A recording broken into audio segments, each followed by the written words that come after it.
Right, so welcome to our first session of the Trauma-Informed Community of Practice for 2025. Thanks for coming back if you've been here before. We're going to have two speakers today, and they're linked in terms of the topics, which I think is really helpful, but different focuses. So first, we'll hear from Rosie, who's part of the Violence Against Women and Girls team in Tower Hamlets, and she's going to give an update on the new strategy and action plan. So if you haven't heard about this before, it can be a good opportunity to learn about how you might want to be involved or see where it links with your work, which I imagine it would link with many people here. And then we'll hear a slightly different type of presentation. So we'll hear from Jane from Survivors Voices about a research project that's been done in collaboration with Queen Mary University. I'll let Jane give a deeper introduction to kind of what the project was all about. But that's what the second half of the session will be on. So thanks everyone for coming. I will hand over now to Rosie. Great, thank you, Angela. Yeah, hi everyone. So as Angela said, I'm in the Violence Against Women and Girls team within Tower Hamlets. And just quickly, as an overview, my role kind of sits as the Violence Against Women and Girls coordinator. So that includes kind of commissioning services, overseeing some of the training that we have on domestic abuse and violence against women and girls as a whole. But as Angela said, I'll do a bit of a brief presentation on the new BORG strategy that we've just put through, and then also go through kind of more around the implementation around that BORG strategy, which sits under that action plan. So I will share screens, and if there is background noise, sorry, I'm in the office.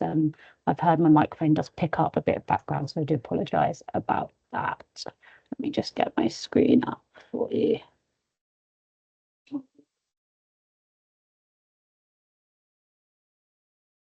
Just loading.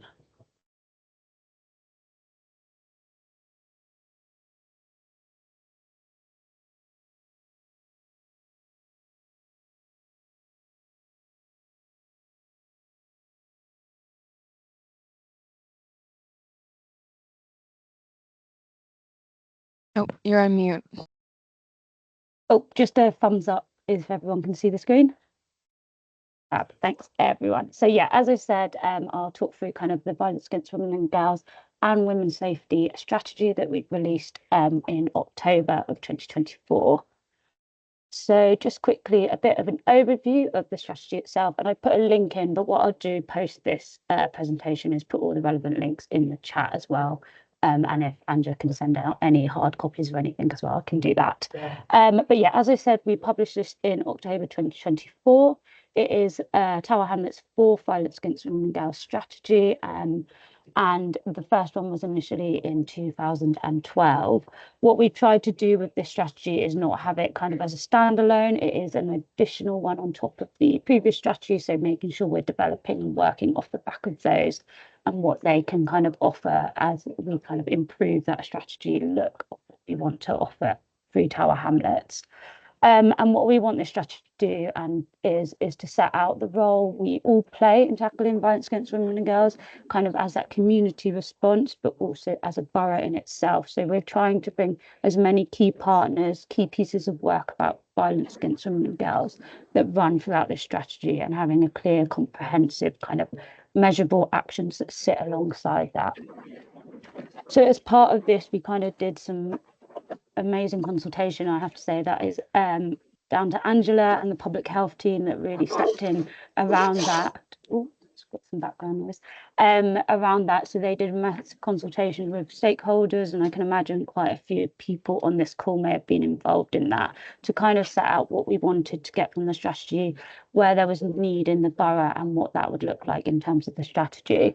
And what we took from that is three overarching priorities and themes that we wanted to focus on. So this sits under preventing harm and promoting safety, supporting victims and survivors, and responding to perpetrators. And I'll go into a bit more detail about them. But under the kind of preventing harm and promoting safety, that is around we'll prevent violence and abuse through early intervention and education. Under the supporting victims and survivors, this is around we will provide support that keeps individuals and their families safe from harm. And then responding to perpetrators is around kind of holding perpetrators to account, whilst also providing opportunities to change and support around behaviour as well. So kind of what's new in the strategy, and there's lots of new bits, but I thought I'd pull out some key themes. So what I've mentioned is I keep calling it the violence against women and girls strategy, but it is actually the violence against women and girls and women's safety strategy. So what we've done with this strategy is particularly bringing in women's safety within public spaces. And this is the first time we've done this within the borough. So that's kind of looking at streets, parks, public spaces, and how we can make sure they are safe for women around the borough and everyone around the borough to make sure that they're safe from any violence against women and girls within those spaces. And this can resolve around looking at CCTV, local enforcement, but also looking at gender inclusive design. So we had a very comprehensive report that was done through Jenny Savage, which looked at gender inclusive design. So we're trying to pour all of those recommendations into our overarching kind of action plan. Another thing we are also looking at is responding to perpetrators. One of the things from the consultation that we really recognised was often partners don't feel that confident in how to respond to perpetrators, or referral pathways there are for perpetrators, and how to kind of take the next steps to put those referrals through. So we really wanted to make sure that partners felt secure and comfortable in responding to perpetrators when it does come to violence against women and girls. Additionally, we also wanted to add a more intersectional lens, and that's not just as an add-on to the strategy, but a golden thread that ran through, recognizing kind of the barriers that individuals face due to accessing support and how support is set up and what we can do to make sure that is integral to any changes that we make through this particular strategy. So those are some of the key new additions, but there are some others that if I send over the strategy, you can have a look through, and I'm happy to talk to anyone and everyone about some of the additional things. So I just want to talk through, I've just taken a snapshot out of the strategy of kind of our overarching themes that we are looking at within the strategy. I'm sorry if it's too small for everyone, but I will send it out. So we've got preventing harm and promoting safety as that kind of overarching theme that we're looking at. And within that, we have giving women and those seldom heard a voice, preventing harm to children, make public spaces safe, greater ownership of org across the system, transforming attitudes and beliefs. And then within that, we've got kind of the victim and survivor lens, and then also how we work with perpetrators within that. So that's around right knowledge and skills for professionals, so that includes yourselves, right support in the right support in place, easy access to support, help children heal, improve join up work, support long-term impact, and then around the kind of more perpetrator side of things, we're looking at right information and skills for professionals, improve links with the criminal justice system to get justice for those survivors and victims, strengthen early intervention, and change behaviours. So those are some of the kind of overarching key themes we really base this strategy around. And then what I just want to do is kind of look at and go through the kind of next steps and the action plan that Angela mentioned earlier. So what we've done, we recognise that the strategy itself, it can't be just a standalone piece of work. We wanted to have a really comprehensive action plan that had clear kind of outcomes, outputs, and measures that we could base this work on. So we've created an action plan which has over 59 actions within it, and they sit all under those priorities. So preventing harm and promoting safety, supporting victims and survivors, and then responding to perpetrators. And what we're doing to ensure this action plan is implemented and those within it are held accountable, we've kind of included this in some of our governance structures. So within these governance structures, that is in our violence against women and girls and women's safety delivery group, which some of you may be members of, but this is a group which kind of oversees and holds partners accountable to the actions that are set aside, but also brings in kind of awareness raising about work that's going on around the borough for organ violence against women and girls and women's safety itself. And then that reports up to via our community safety partnership, which is via the Serious Violence Board. So as I said, we've got 51 actions, and I'm not going to go through every single action within it, but I do have the link there if you are particularly keen to look. But what I've done is pulled out kind of key actions under each priority that I think either they're new actions that we're doing and quite important within this space, or ones that are particularly relevant. And I'll just talk through them now. So we have the preventing harm and promoting safety, and within that we've got kind of our tailored org and domestic abuse awareness training for statutory and non-statutory services. And this is about including things around trauma-informed care. So we do have a program that's specific to trauma-informed care, and we're also introducing a new training around stalking and harassment. And this is the new package that we're implementing due to recognising the need within the borough that has been raised through additional reports that we've actually been picking up on. We've also got children's social care, and then providing and implementing a relationship-based practice model and trauma-informed approach to the prevention and reduction of harm.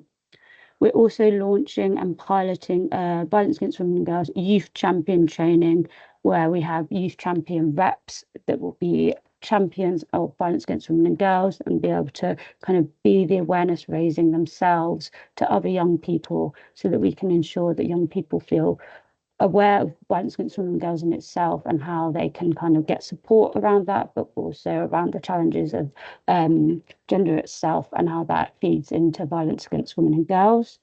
We are also launching a women's commission, which focuses on bringing women's lived experience, and that should be being launched this year sometime. So that is in progress.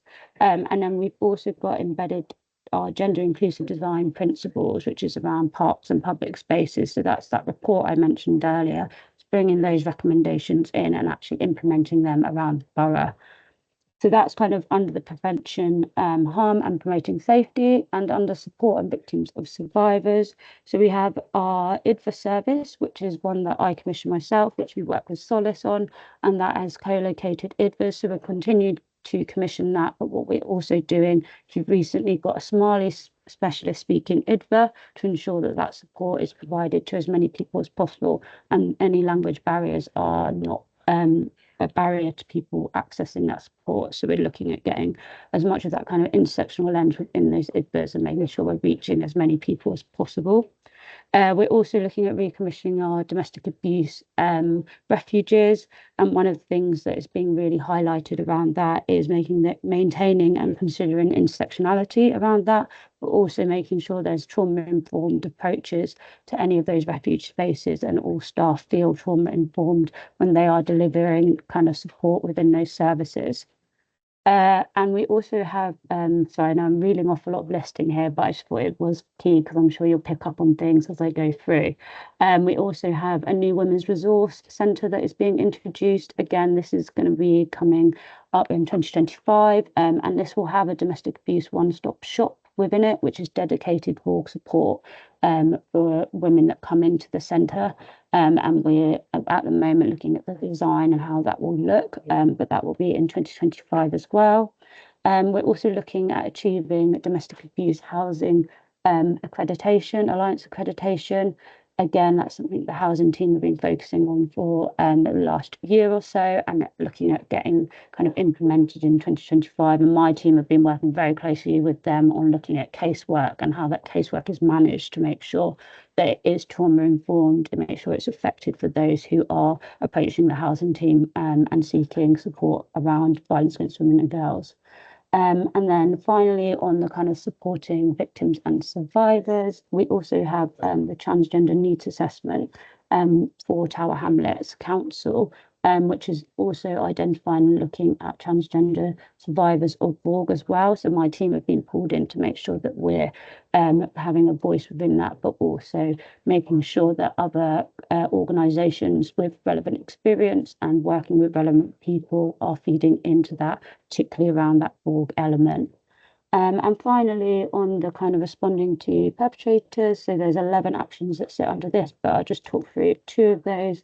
So we have 3 dedicated perpetrator programs that we work on. So we have the Positive Change program, the Cultural Integrated Family Approach, and we also have the Drive program. And these are specific for working with perpetrators who have been identified and who are willing to be referred to these services. And I can give a bit more information about those to anyone here who would like a bit more information around the referrals and the differences between those programs, because there are some slight differences about what those programs, who they'll take referrals from, and etc. And finally, we're looking at doing some further work, which we've already kind of been doing, but around perpetrators in the nighttime economy, and making sure that organizations feel equipped and business feel equipped to kind of address any behavior around violence against women and girls or sexual harassment within the nighttime economy, particularly around peak times throughout the year as well. So that's kind of some really quick overview headlines. And I just wanted to quickly do a bit of a plug from myself and the team. For anyone on this call, we do have within my team a training package. And this is kind of free multi-agency training, which can be for external and internal partners. And this is all of our VORG areas. So we have different training for different specific focuses of VORG. So we have specific domestic abuse training, and then we have trauma-informed training and many other areas, which I can send over the hard copy to Angela so she can send that out to partners, which has all the details of them. And then the links are there in terms of applying for those trainings. So yeah, that's my quick run through of the VORG strategy. But I'm obviously happy to take questions now, and also put my email address on the slide as well, and I'll pop it in the chat if there's any questions that come up kind of post this call as well. So thank you. Amazing. Thank you for covering so much in such a short space of time. Great. And I can see that there's one question in the chat from Jordan. I had a kind of similar one, which I think I know the answer to, but other people may not. Just around, because there is a really good service directory on the Tower Hamlets Council website. And some people may not know that a lot of the domestic abuse related services are accessible for different genders, so not just for women. Do you want to speak a little bit about that? Yeah, definitely. So as I said, it is called violence against women and girls strategy, but there are services that we have, a range of services that I can post in the group that are open to anyone and everyone of different genders. It's not specific to women itself. It's those that identify at whatever range of genders. So I'll post those in a group, and we also have specific by and for services as well, which are more inclusive too. So for example, Gallup, for example, which work with more the LGBT plus community. So yeah, please don't feel like there is just those women's services. And in the VORG directory, that does break it down to some categories. But if there are any that you're unsure of or that's not clear, we can kind of look and identify those for you so that make sure people get the right catered support that works for them as well. Thank you. Do you have time for 3 questions? Yeah, no, Okay. That's fine. Thank you. So we'll go to Caroline first. Yeah, hi Rosie. Hiya. Hiya. I just wanted to just add when you were talking about the preventing harm and promoting safety, because I represent as an outreach worker for parental conflict. So we're talking about men and women, and we're talking about basically how to argue better within a home. So totally early help, totally early prevention, because the prevention is to stop it going high risk. So to take in all the others, all the other kind of services available. And very much so, a lot of the work is being done around the family hubs and the family support and the voluntary agencies that there are in Tower Hamlets. I'm going out personally and seeing them all. So it's just kind of, I suppose you could just have it as a lock on in front of the VORG. Yeah, definitely. And actually, Caroline, that's a good point, because my colleague Shana, she does work directly with the family hubs. So I maybe we could link in with, if you already linked in. We are, yeah, no, but we yeah, are I can linked. have a look at, because I think that's a really good point, is that kind of early intervention stuff that could prevent risk further later on is really where we want to start looking at and have a good focus. So definitely, if you're linked in with Naz, I think that's great, but I can have a look where we can link it into the action plan as well, just as that kind of recognition, if that's helpful. Fabulous. And it's also for the benefit of everybody else on this meeting, because myself, Shanaz, both of us together, or me or her, we can come to any of your teams. We can do any kind of presentation from 15 minutes up to a proper workshop of a couple of hours. So please do get in touch. I'll put my contact details in the chat, all right? Thanks, Caroline. So let's go over to Sherelle next. Hi, yeah, thank you so much, Rosie, for sharing with us.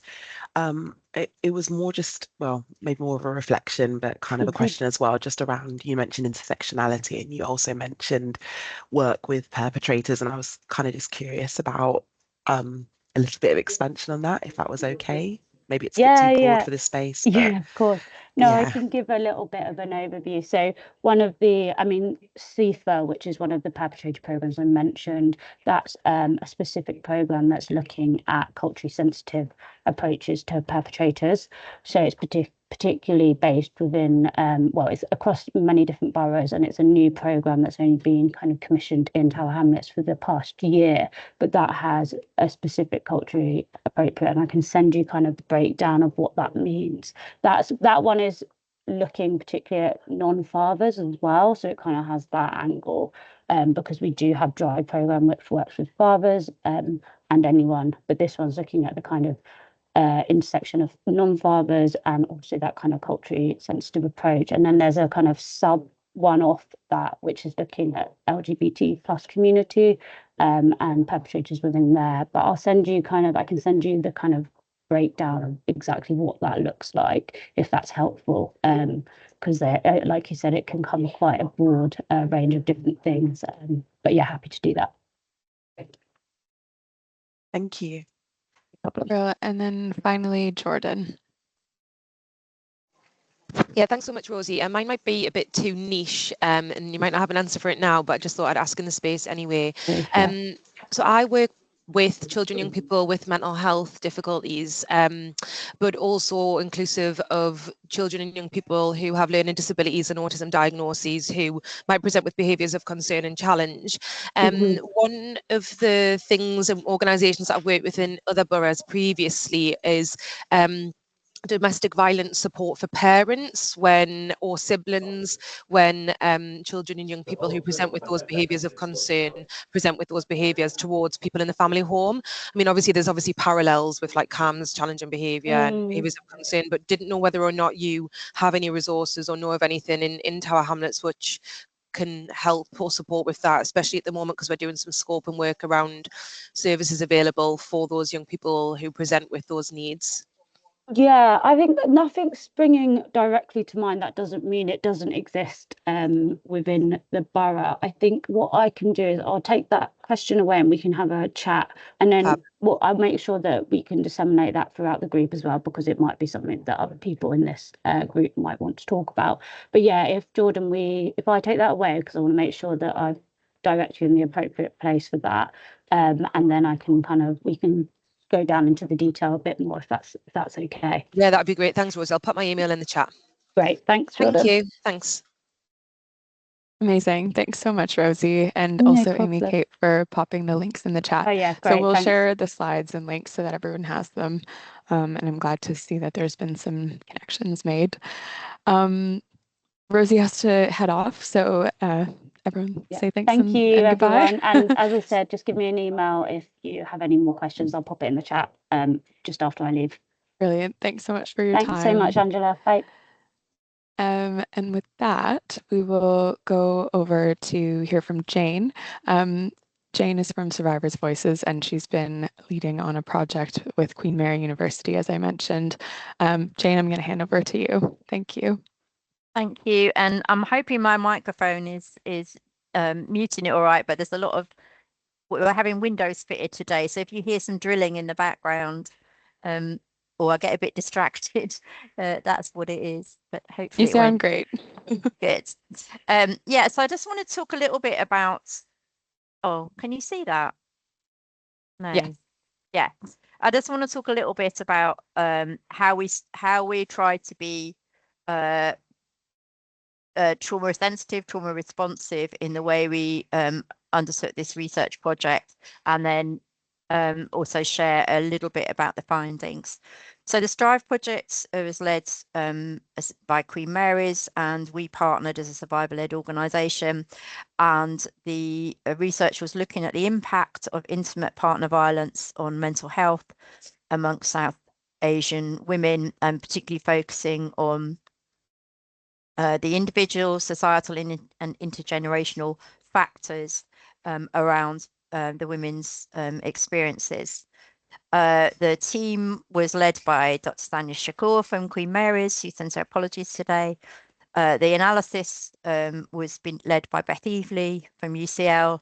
And then the lead peer researcher was Artie, who's part of the team with me in Survivors' Voices. Just for those of you who don't know who we are, we're a survivor-led organisation. We work nationally,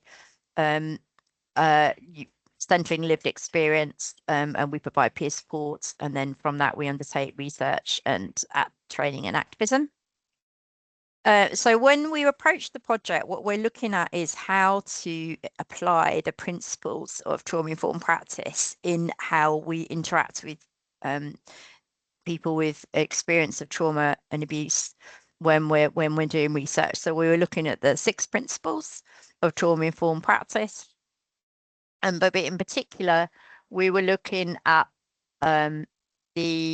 we were using the principles in the Survivors Charter that our organisation developed a number of years ago, which has been widely used in a variety of settings as a very active kind of working charter of how to interact safely with survivors. And that was based on the overarching concept that whenever we engage with survivor in whatever setting, it should be and look like and feel like the opposite of the abuse. And so it should be safe, it should be empowering of the survivor, it should amplify survivors' voices, it should promote self-care for everybody involved, it should be really accountable and transparent, that it should be a liberating activity, and that it should have elements of creativity and joy in it, even though it's a difficult and serious subject. That is always possible in our view. So how does that work in a research project? We sat down with an advisory group, an expert advisory group of people from Borg agencies and people with lived experience of intimate partner violence, and the research team, and thought about what do we want the participants' experience to be while they're taking part in our projects. And then we map that out into different stages of how we would apply a trauma-informed approach. So that was right from the beginning when Survivors' Voices worked with Sanya to create the bid, the whole plan, that a number of our lived experience consultants were involved in the ethics application, so ensuring that our approach was mapped from the beginning as trauma informed. We appointed a peer researcher who has experience of intimate partner violence and abuse within the South Asian community themselves, and we had participants with lived experience on the expert advisory group that has gone all the way along the project. And so we then had detailed plans with the advisory group about how do we ensure that our approach is trauma informed. And that meant that we co-produced a plan with them, that we were very focused on how do we recruit people safely and in ensuring that we're inclusive in the way that we recruit participants to the research. And that meant particularly working through relationships with local VORG organisations and with our own network of community groups and organisations that already work with women with this experience, that that actually just doing an open recruitment for a subject like this doesn't work. We needed to work through existing relationships. Then we thought about how do we create a safe container for the research to happen, and how do we make sure that we sustain good relationships with the participants and that everyone is on board in the research team, in the university where the research is happening, and in organisations that may be offering follow-up support. So the things we were focusing on were maintaining safety, developing a relationship of trust, having agreed plans for how we would respond to distress, ensuring that there was an empowerment in relationship with the women who took part, and that the support we offered was person-centered and not just a tick box. So I'm going to talk about some of the ways we did that. Well, there's quite a lot of detail on the side. I'll just sort of pick out a couple of things, and you can have the slides, and I'm happy to answer any questions afterwards. So to begin with, we spent a lot of care and time recruiting the women. It took us several months to recruit the women. And Artie spent a lot of time explaining the project, firstly to agencies that were, as it were, gatekeepers for us to identify women, and also with the women themselves. And so every woman had a screening call where we explained the project, and then usually several calls setting up the interviews and ensuring they were clear what was going to happen. Thinking through with them how they were going to find a safe space to be interviewed, whether they wanted to come to our building or there was another space for that to happen. Thinking about what they would do if they had childcare needs, making sure that they had money for transport. We could provide that up front if necessary. We spent a lot of Artie took a lot of care in setting up the interview space, ensuring that it looked nice, that there were soothing things in the space, that there was drinks, that there was tissues, there was some flowers, so that we made it as welcoming a space as possible, and we allowed a lot of time both before and after the actual interview, just for people to feel comfortable, to chat, to interact, to debrief.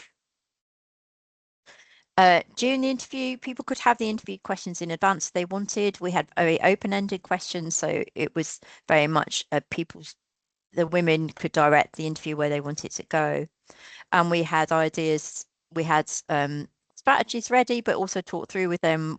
So it was a personal strategy of how they would like Artie to work, to respond to them if they became distressed in the interview, how they would signal they wanted to break, and we made sure there was like a breakout space you could go and get another cup of tea, that kind of thing. Ending the interview was always done with a focus on self-care. What kind of self-care would they need afterwards? How could we support them to get that? And doing something that directed people's attention back out into their everyday life, and rather so they weren't like still in the more heightened emotional space of the interview questions. And then after the interview, everybody got a follow-up call. Everybody was offered peer support calls, and then everybody was invited to a reflective group. And they are going to be involved in disseminating the findings. We're not at that stage yet, but they're going to be invited to be involved in that. I'll talk a bit more about the reflective group in a moment. One of our other principles around survivor involvement in research is summed up in this quote, which I love, that we want people with lived experience to move from being users and choosers to makers and shakers. And it's really important to us that what we were reflecting was that the women involved in the research, not just that we could extract information from them, but because they wanted to they had their own goals for that. And it was very clear with every woman that we recruited that they were taking part in this because they wanted to change things for other women like themselves. And they didn't just want to be token participants, but they wanted to have agency and future involvement. And that's why the reflective group was so important. So this was a space where people could come back together and reflect on the process of being involved in the research, think about what the themes of the findings that have come out and have their ideas about that, talk about whether there is other things we could have done that would have made their involvement, improve the involvement from their point of view, and talk about what they would like to see going forward. We spent quite a lot of time with the research team. My Survivors Voices led some training with the research team around how they could be better equipped to support the women, and that included looking at what their own responses to trauma was, recognizing that even listening, whether or not you've got lived experience, listening to other people's reflections on their traumatic experiences can itself be traumatic, and actually we're best able to respond well when we know how to look after ourselves.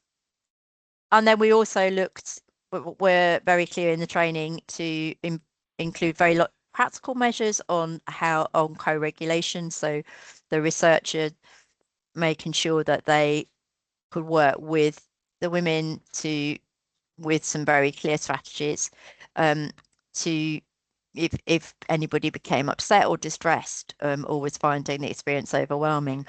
For example, picking out one example here, senses. We bought some stones and some acrylic pens so people could hold the stone, they could decorate, they could write a message on it. It was an activity that's a little bit distracting from the research and also calming, and gave them something to hold and something they could, if they wish, take away with them. So that's kind of the process. I can answer any questions about that, but I thought I might also just quickly share with you some of the initial themes. I thought you might be interested in that. This work isn't completed, and hopefully Angela will invite us back later on in the year when we have completed it to share the final findings with you. But I thought these might be interesting, and I found them a little bit surprising. My speciality is more in child abuse and institutional abuse, so some of this was newer to me, and I thought it was a little bit unexpected. I'd be interested to see what you feel. I think perhaps the others expected it more than I did. So there was a really big focus on the intergenerational aspects, and the women that so it was a small sample of women, and they were we made sure that they had already left the abusive relationship, in that they weren't in the same household anymore for safety reasons, but some of them that was fairly recent, and there also were a lot of other issues that the women had, and actually I should talk about that before I do this. This is the other reason for the reflective group. One of the things we found that became very strongly to us, and we feel is very important in ethical research, is that when you're interacting with somebody about these aspects of their lives, you can't just think you come in, do the bit of work that you want to do, and disappear again. In the process of all the conversations that Artie had preparing the women before the interview and the follow-up calls afterwards, a lot of other issues in their lives came up, and we couldn't just say it's not our job to respond to those. We had to do what our someone on our advisory panel calls soft referrals. We had to make sure that we had a detailed knowledge of agencies that could help with all sorts of issues, from housing to finance to university access, to emergency accommodation, that the women might raise in the course of the conversations we had. And we're still dealing with some of those as part of the follow-up. So I think we felt it's really important that that's a key learning in any research project, that the support is thorough and thought through, and not limited to the interaction in the research. And one of the things that I think was so important is because what we're seeing was that while the crisis support is good, the ongoing support was lacking for many of the women, and that was one of the key themes that came out. So the first set of themes was looking at intergenerational experiences, and one of the things that we found was that many of the women had witnessed intimate partner violence within their families, and that created a normalization of abusive behavior within the family, and so the abuse is perpetuated down the generations and not always recognized as abuse, and that related to a perpetuation of patriarchal norms around the role of women and their lack of power within the family, which in turn fostered a dependency from the women and limited their independence, the resources available to them, and their agency, which made it harder to leave an abusive situation. Another thing we found, so these are mainly women who've we had a mixture of women who were born and brought up in the UK and those that had arrived here more recently. And one of the things that I thought was more surprising was that the cultural and gendered norms that perpetuated abuse were being passed down still through the generations by family members, including mothers. And that was women were reporting that if they raised the fact that they were experiencing violence from the partner, they were told there was concerns about them leaving because it's important to preserve the marriage, it's your duty, and so on. And that therefore it's difficult to break the intergenerational cycle. But those that had managed to found that family support as well as agency support was really important in doing so.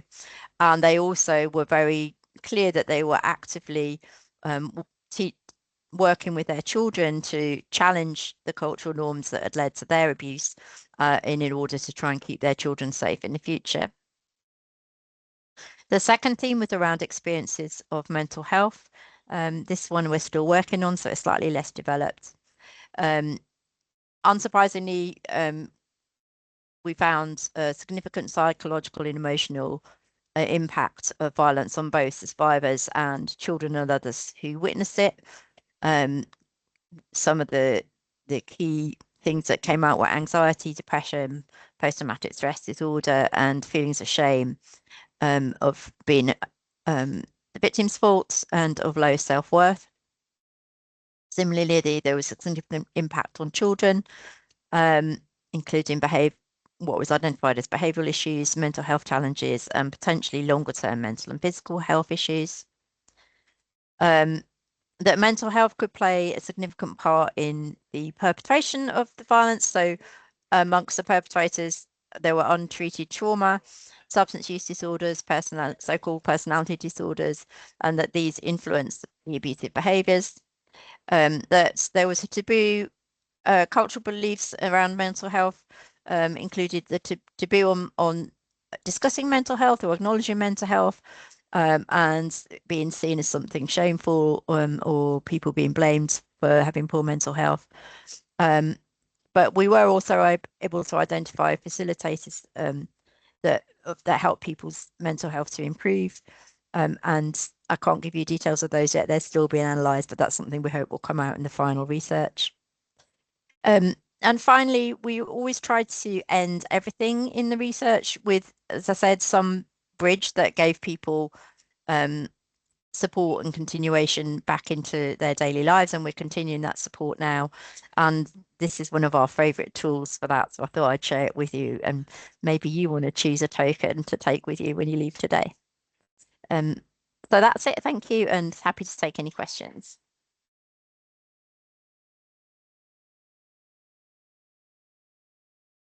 Thank you so much. I'm really excited to read the full report when it's available, and I'm sure that I imagine probably a lot for the people in the room, because we work in the borough, that some of it doesn't seem very surprising, but I guess it's worth saying before we get into the rest of the questions that like the findings are like relevant to the people that participated in the research, and that obviously there's a lot of like diversity in the South Asian community of East London. But with that being said, Thank you so much for sharing. I have a couple of questions, but I can see that Sherelle has a hand up, so we'll go over to her first. Hi, thank you. I'm happy for you to go first if you want, because actually some of your questions might be part of my curiosity as well. So if you want to go first, Angela, that's cool. Okay, I'll start with one, which is around, there was a term you mentioned on one of the slides about a safe container, and I wondered if people in the room might be less familiar with that, and if you could say a bit more about what that is. Sure. So I think that this related to trying to give some practical examples of how we ensured that at every stage in the research projects that we were thinking about how do we provide safe support, a safe space for the women to come into, that engaging with us was in itself a safe space, and that we were providing continual support throughout the process, and as I said, continuing after the process as well. And so an emotionally and psychologically safe. And that includes providing agency and power. So we were not, apart from we talked through with people that they were in immediate crisis, because we didn't feel that that's appropriate at that point to ask intrusive questions in research. We would not filter people's involvement. It was up to them to decide whether or not they felt they were in the right place to involve, but we were clear with them what kind of support we could offer. Okay, that makes sense. And I guess like a follow-up question to that is, it sounds like that there, maybe not for every participant, but that there are some people that you're continuing to stay in touch with, whether it's like continuing their involvement or maybe continuing the support you provide. And so has that been part of the kind of, it sounds like it has, in terms of like communicating about kind of, this is where we kind of end, because I know that that can sometimes be a challenge with services, and maybe also in this case. Yeah, so I think so that was really important to us. What I was saying about having a plan that everybody was on board with at the beginning, that there would be no cliff edge of involvement or support. And I think that's something that people experience a lot. That you know, you get to the end of something and then it just drops away, and there's no good referral process on or follow up. And so we wanted to be really clear that we could offer boundaried ongoing support. So we have a peer support offer, and we were clear how many sessions that was. We then have open peer support groups, online groups that people could join, but ideally we were helping people to ensure that they were engaging with support locally. Although that was one of the issues, wasn't so much the focus of the research project, but that has come out and came out strongly in the reflective group. Like I said, that the women felt they'd been really well supported when they're in crisis, in terms of finding accommodation and accessing crisis services and immediate services. But then they felt they were still that, you know, the follow-up, that organisations were not so well equipped to provide follow-up, and that actually navigating life once you're in an independent, either temporary or permanent independent living space, continued to present lots of challenges. And those are the kind of issues that we're walking alongside the women, trying to identify where do they get the ongoing support that they need on those kind of issues. Thanks. Cheryl, do you want to come in with your question? Sorry, I'm just just trying to deal with the challenges of this camera. Apologies.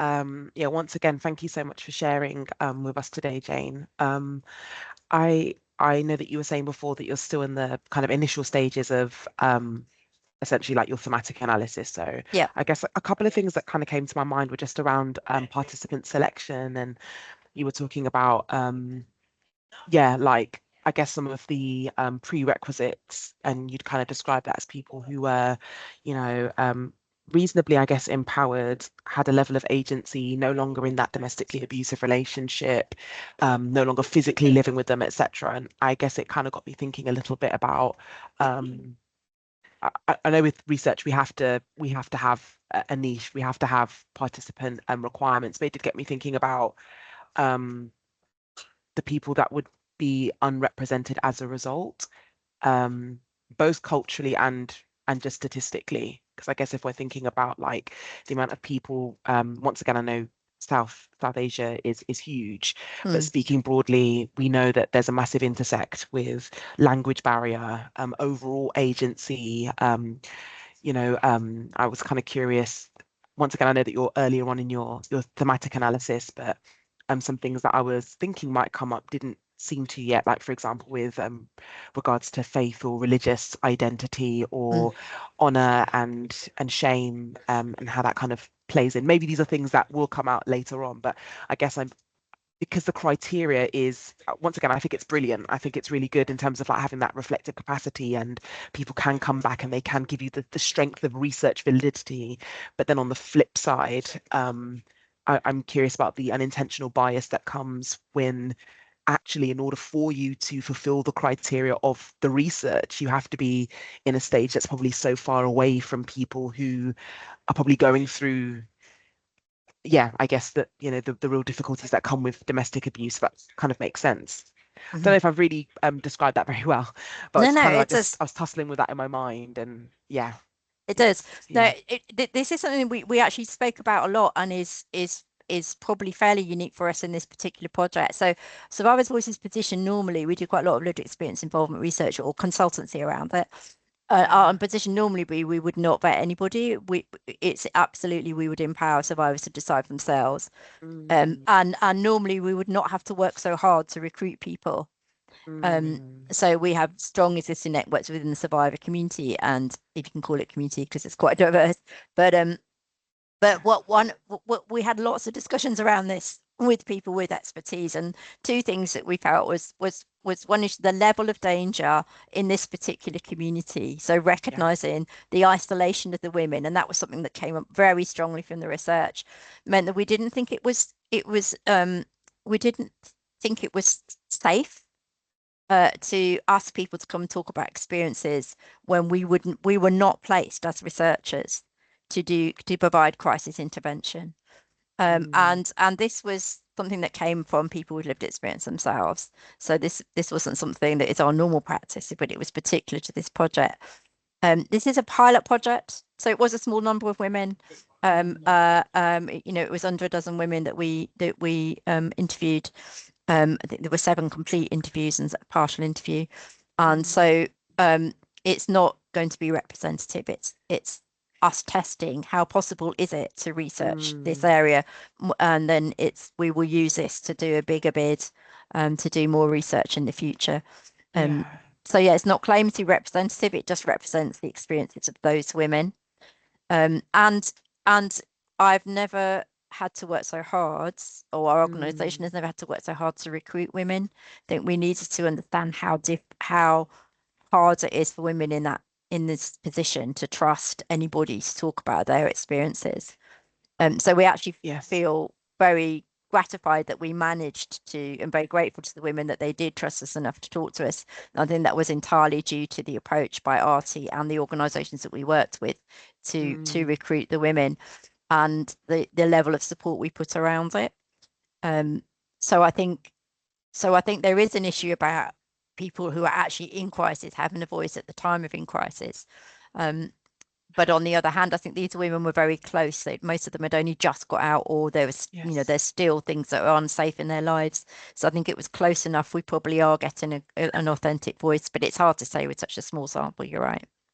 No, of course. And sorry, if I could just clarify. First of all, I think 7 is actually quite a large number for qualitative research. I think that's actually quite usual. I guess my thing was more around, yes, of course, as you've mentioned, that ongoing lack of safety, but also just maybe it was included and I just wasn't aware, just kind of thinking about people where English is, for example, not their first language, and thinking about like people maybe from their communities maybe coming alongside with the research. I know that from a therapeutic perspective, that's been really helpful for me when someone has started those conversations, or even maybe been part of those communities, and then there's been segues in. But as you said, it's a pilot, and I think it's brilliant. And 7 is actually a lot when you think about encoding and scribing, and then thematically doing all of it. Like, I've done qualitative research; it's not for the faint-hearted. So yeah, very, very commendable. But I guess I was just thinking about what happens to, and not even just in the South Asian community, I think this is probably a bigger research question, isn't it? Like, by virtue of participating in your research, we're going to get that inevitable bias of actually this is someone who can speak for themselves, or is more able, or can speak English, or whatever the criteria might be. So more curious reflections than anything else. But thank you so much. Thank you, really valuable. Yeah, no, thank you. Those are very valuable questions, and I look forward to coming back and talking more. Yeah, for sure. Thank you. Well, thanks. Alistair, I'll give you the last word. Question.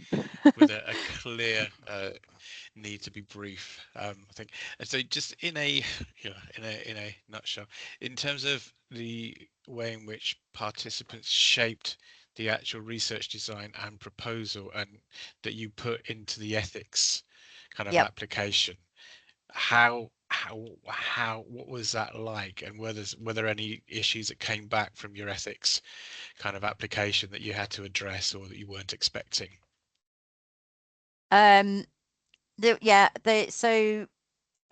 We consulted with people with lived experience that are already part of our network, so we have strong community networks within Survivors' Voices. We have communities of survivors around different interests, so activism, research, domestic abuse, child abuse, whatever, that meet. So we use the expertise within our network to work with the Queen Mary's team to shape the proposal, and then the drafts went backwards and forwards about the approach to ethics, and that's really where we did a lot of the detailed planning of what does a trauma-informed approach to this research project look like. And so that did shape things like both the safety aspects. It was where we made the decision not to accept people that were currently in very unsafe crisis situations. It's where we, bottomed out what we would do with safeguarding referrals and establish the importance of recruiting through existing agencies. So we weren't recruiting people with so isolated, they had no other support, and we might stir things up and then leave them with nowhere to go with that. So that, and there were no major issues that came back from the ethics, but I think that's because we do a lot of this. So we'd kind of preempted what quite a lot of the issues might have been. Thank you. Great, thank you. And I think it will be really good for you to come back and hopefully also the rest of the team to share more about the detail in what you find. Thanks everyone for coming today, and thanks Jane and again to Rosie for presenting really helpful and relevant work to this group. I will share the material after probably tomorrow, but yeah, looking forward to seeing everyone next month, and have a good rest of your day. Take care of yourselves. Thanks for having me. Thank you. Thank you. Thank you.